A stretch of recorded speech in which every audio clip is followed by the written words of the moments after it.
مش عارفة ليه بقى غالية على الفاضي وهي بشوية مية ونشا.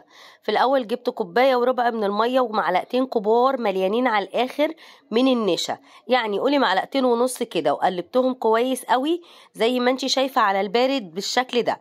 بعد كده هاخدهم ارفعهم على النار لحد بقى ما قوامهم يتقل كده، هفضيهم في طبق واسيبهم يبردوا تماما، وبعد كده هنشوف هنعمل ايه فيهم. هسيبلك بقى التطبيق المجاني اللي بجيبلك كل الافكار دي من عليه في اول كومنت تحت الفيديو، اسيبلك واحد اكلات وواحد حلويات.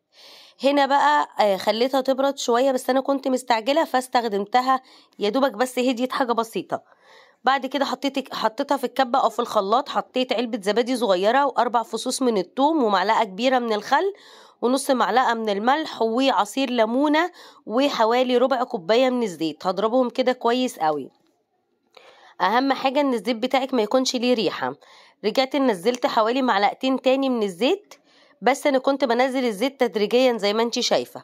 هضربهم كويس قوي بالشكل ده، وهتعملي احلى توميه. عايزه اقولك هي باينه ان هي خفيفه، بس لما بتقعد شويه بتتقل في التلاجة، وكمان بتحتاج ان انتي تفكيها بشويه لبن صغيرين.